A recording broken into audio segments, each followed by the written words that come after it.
Bueno, nos encontramos en exclusiva para Ciudad TV en el Laboratorio de Salud Pública de la provincia de Mendoza con el doctor Aldo Sergio Zaraco, que es director del Observatorio de Salud Pública y también de Problemática de Consumo de la Universidad Nacional de Cuyo. Es jefe del Departamento de Toxicología de acá, justamente del Laboratorio de Salud Pública de la provincia de Mendoza. La palabra autorizada para hablar del tema que hoy está preocupando al mundo, del coronavirus. Buen día, ¿cómo le va, doctor? ¿Qué tal? Buen día, un gusto. ¿Cómo están ustedes? Vamos a ir al grano. Vamos a explicar primero qué es el coronavirus. El coronavirus es un integrante de una gran familia de casi unos 50 virus que circulan en los vertebrados, animales vertebrados. Perros, gatos, murciélagos, camellos, que generan infecciones respiratorias o gastrointestinales en estos animales. Y que tienen la característica, como todos los virus, de tener ciertos cambios o adaptarse al medio, y que algunos de ellos tuvieron la particularidad de ser transmisibles del animal al hombre. Algunos de ellos también fueron mutando y tuvieron la particularidad de ser transmisible de hombre a hombre, entre personas fue transmisible. Estos lo lograron 7 hasta el momento. 4 de estos coronavirus generan cuadros de resfríos leves, transitorios, que habitualmente tenemos, y todos seguramente hemos tenido alguna infección por estos coronavirus que generan estos cuadros catarrales o de resfríos. De estos quedan otros 3 que generaron situaciones un poco más críticas. Uno muy conocido, que recordarán en el año 2003, 2004, que generaron también en la zona asiática lo que se conoció como el SARS, que era un síndrome de afectación respiratoria aguda, que tuvo una mortalidad significativa de casi un 16%, pero que fue limitada en estos pocos años. Después, en el año 2014, apareció otro nuevo coronavirus, que generó lo conocido como el MERS, que este caso fue transmitido de los camellos a las personas, y después tomó la característica también de ser transmitido entre persona y persona, con una alta letalidad de casi el 36%. Esta infección, que se dio limitadamente en el Medio Oriente, generó casos durante el año 2014, y después se han mantenido algunos aislados, pero no ha salido de esa zona.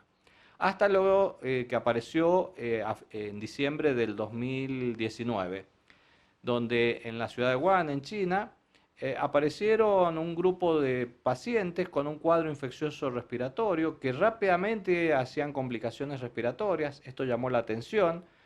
eh, Se dispararon los alertas en China y se empezó a investigar, en donde para el 27 de diciembre del año pasado se identificó que estas infecciones eran producidas también por un nuevo coronavirus. Se logró aislar, y esto se dio notificación al mundo a fines de diciembre, donde se genera ya el alerta a través de la Organización Mundial de la Salud, y que ahí lo dio a llamar como el nuevo coronavirus o la enfermedad de coronavirus 2019. ¿Qué sucedió? Que, como toda nueva infección, el conocimiento era escaso para ver cómo se transmitía, si era a través de la saliva, si era aéreo, por contacto cutáneo, por tener contacto con los animales. Pero esto se vio que este virus rápidamente fue tomando adaptaciones, y que empezó a haber una transmisibilidad entre las personas, y que esta transmisibilidad era muy rápida, y que esto hizo que en cortos periodos de tiempo muchas personas se fueran contagiando.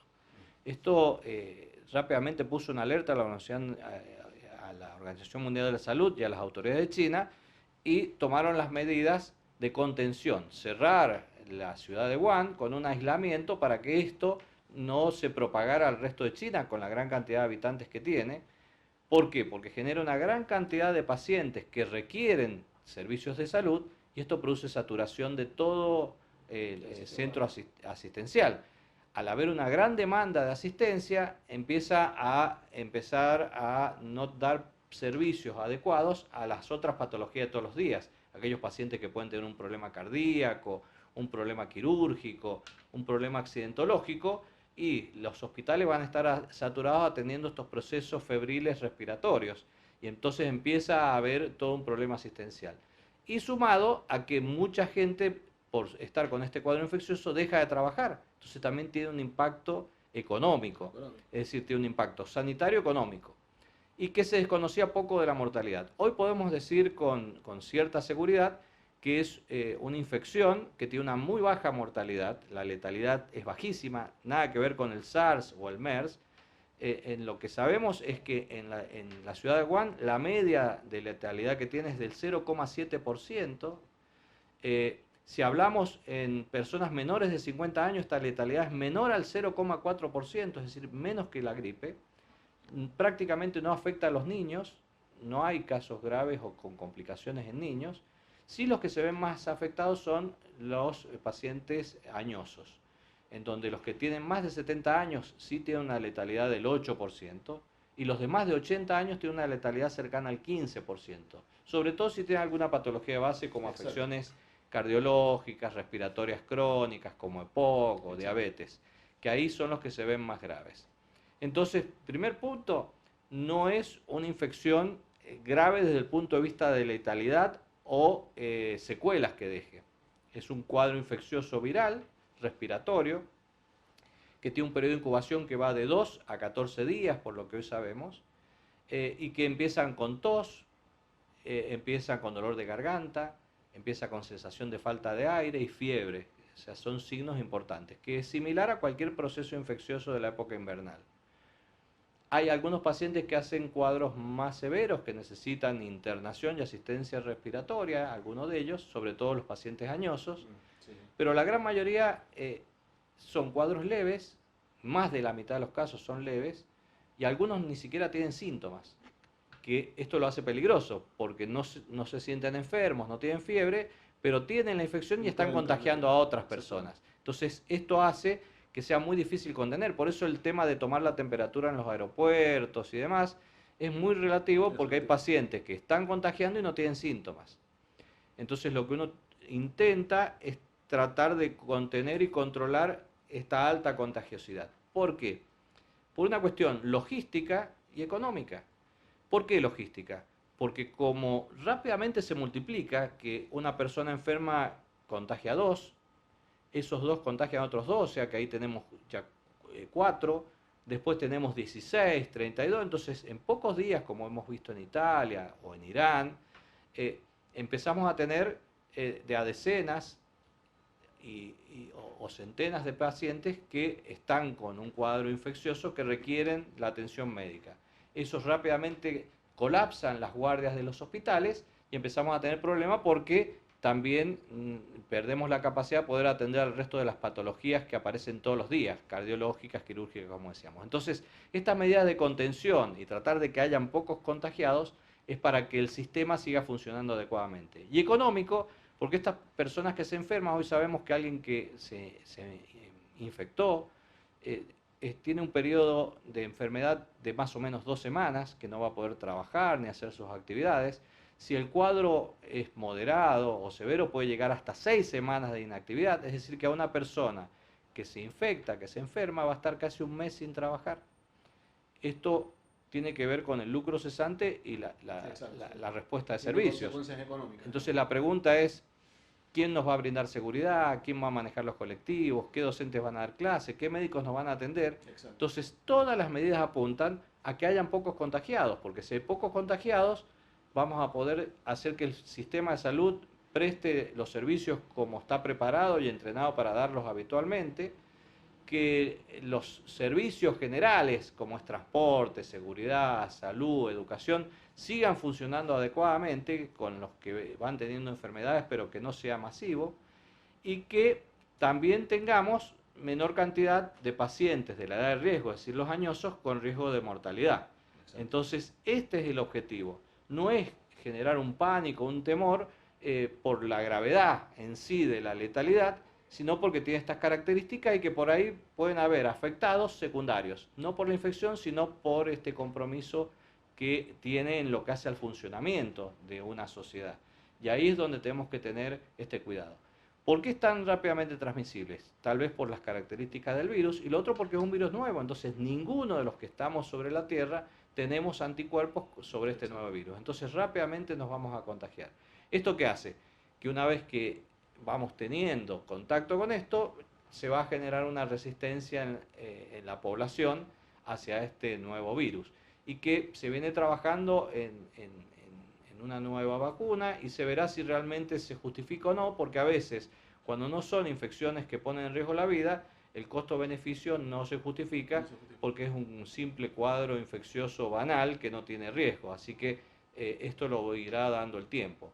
Pero sí tenemos que tener en cuenta y estar preparados para poder tomar estas medidas de seguridad para tratar de que circule la menor cantidad posible de casos en nuestro país. ¿Que van a haber? Sin duda van a haber, porque el virus circula por el mundo y que seguramente en las próximas semanas vamos a tener a alguien que vino de Italia o de Irán o de China que nos dio positivo y que puede haber afectado a alguno que venía en el avión o en el transporte, pero que mientras estemos en una condición de verano, este riesgo es bajo. ¿Por qué? Porque hoy sabemos que es de transmisión aérea. Cuando hablamos, estornudamos, en las gotitas de saliva. Justamente eso es lo que la gente consulta, cómo se puede contagiar, si permanece en el aire, si es por esas gotas. No permanece en el aire, sino que esas gotas caen sobre las superficies. O cuando yo me sueno la nariz o estornudo, si no lo hice en el pliegue del codo, abro una puerta, voy en el pasamanos en el colectivo, o voy a algún establecimiento y apoyo mis manos. Entonces, inadvertidamente me rasco el ojo, o me rasco la nariz, o me rasco la boca. Ahí yo había tomado el virus que está en la superficie sobre mi mano y a través de la mucosa ingresa al cuerpo y me contamino. Por eso la estrategia es lavarse seguidas veces las manos con agua y jabón, porque corto este ciclo. Exacto. El uso del barbijo no tiene indicación, porque no está en el aire. ¿Quién debe usar barbijo? El paciente que está enfermo, para que cuando tose o habla no salga la saliva y quede sobre las superficies, y el personal médico que atiende, que se tiene que poner cerquita para ocultarlo, revisarlo o revisarle la garganta. Entonces ahí está próximo. Pero si yo ando por la calle, no está en el aire, por lo tanto el barbijo no tiene indicación. Otras infecciones puede ser de utilidad, pero en este caso no tiene esta transmisión, sino a través de las gotitas de saliva, que está sobre las superficies. Por eso, ¿cuál es la mejor prevención? Lavarse las manos repetidas veces al día. Si no tengo posibilidad de tener acceso al agua y jabón repetido, puedo usar alcohol al 70%. Y lo otro que tengo que tener en cuenta es limpiar las superficies con soluciones de lavandina, que es lo ideal, lo óptimo y que además de controlar bacterias, controla estos virus. Lavandina diluida sobre la superficie de las mesadas donde van a estar y lavarse las manos repetidamente. El uso de guantes no tiene indicación, porque si tengo los guantes puestos y puse la mano sobre la mesa, cuando me rasco el ojo con el guante, me contagié igual. Porque no pasa a través de la piel, es a través de la mucosa conjuntival, mucosa nasal y mucosa oral. Y esto es lo que tengo que entender. Y ahí es donde tengo que hacer. O sea que esto, la principal medida es una limpieza. El otro día me consultaban en un organismo público, que cómo se tenían que preparar, tener un buen stock de lavandina y tener un buen dispenser con jabón líquido. ¿Y por qué jabón líquido? Para que no se esté usando todas las mismas pastillas, sino que cada uno usa su cantidad, y toallas descartables de papel para que no estén presentes. Recomendación para la población: al toser o estornudar sobre el pliegue del codo, no estarse tocando la cara permanentemente, de tratar de concientizar. Si hay circulación del virus, el hecho de dar la mano o abrazos, evitar estar próximos, la distancia de 1 metro entre las personas y mantener una buena higiene con lavandina. ¿Qué cuidado hay que tener cuando limpiamos? No hay que mezclar el detergente con la lavandina, porque ahí lo que estamos haciendo es lavar la lavandina.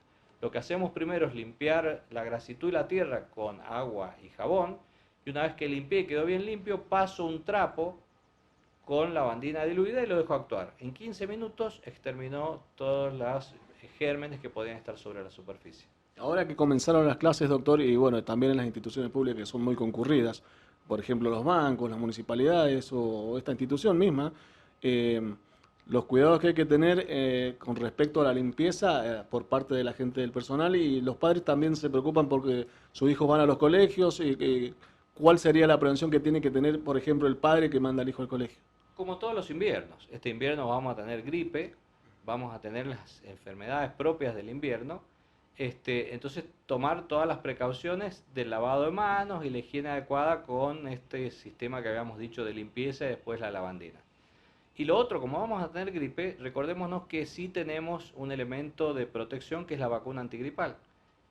El mes que viene ya va a estar disponible la vacuna antigripal y aquellos que están entre los grupos de riesgo, mayores de 65 años, niños, mujeres embarazadas y personales de salud y personas que tengan afecciones cardiorrespiratorias, pulmonares o demás, tienen que vacunarse este año más que siempre. ¿Por qué? Porque esto va a disminuir el riesgo de que estén circulando estos dos virus. Podrían circular Y que dos virus. que es lo más probable que suceda. ¿Por qué hablamos de invierno? Porque, por ejemplo, el caso de Brasil, o en las zonas que está en verano como nosotros, el que está enfermo y tose, al caer estas gotitas de saliva sobre la superficie rápidamente se deshidratan, y porque tenemos muchas horas de sol todavía, la radiación ultravioleta liquida rápidamente al virus. Entonces la posibilidad de la transmisión es más baja.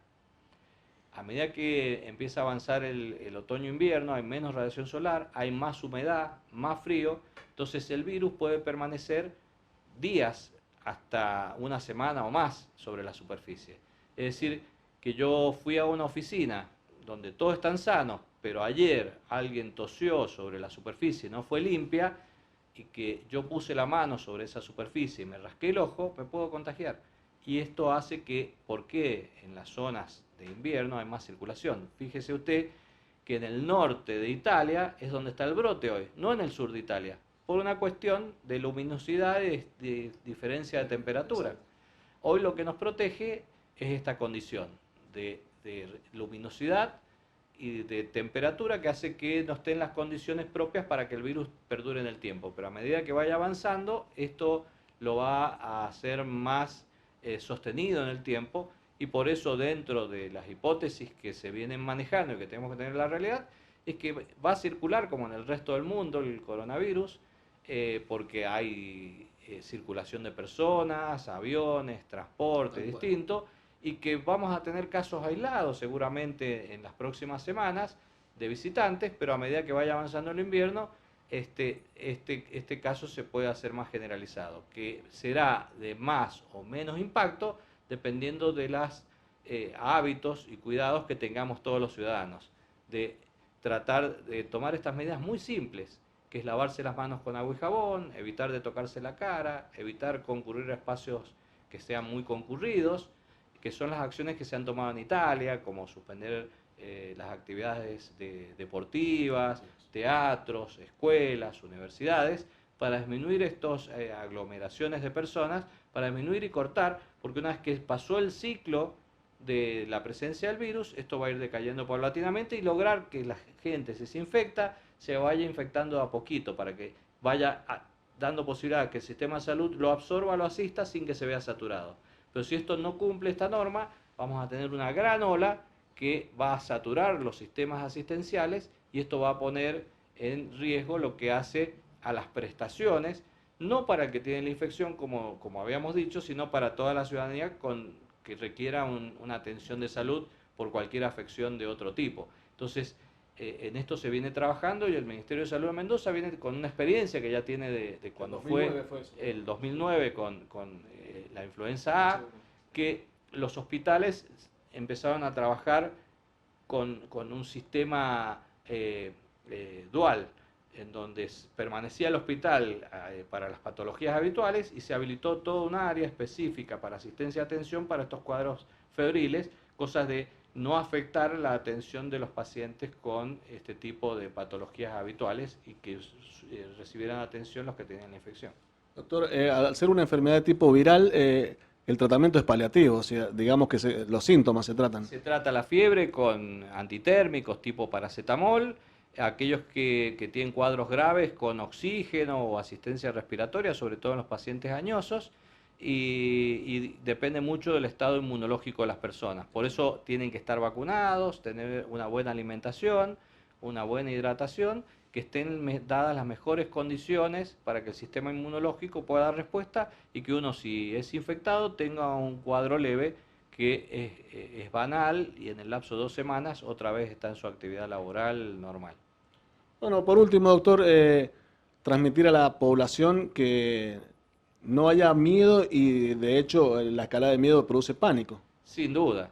Y tener mucho cuidado con lo que circula en las redes, que hay muchos mitos que no tienen ningún sustento, con brebajes raros, aplicaciones de colutorios raros, que no tienen ningún fundamento científico. Si quieren informarse, pueden ingresar a las páginas de la Organización Mundial de la Salud, de la Organización Panamericana de la Salud, del Ministerio de Salud de la Nación, del Ministerio de Salud de la provincia, del CDC de Estados Unidos, que es el Centro de Control de Enfermedades de Estados Unidos, que son organismos que van a dar información veraz, correcta, de cuáles son los riesgos y cuáles son las prevenciones y las medidas que son necesarias.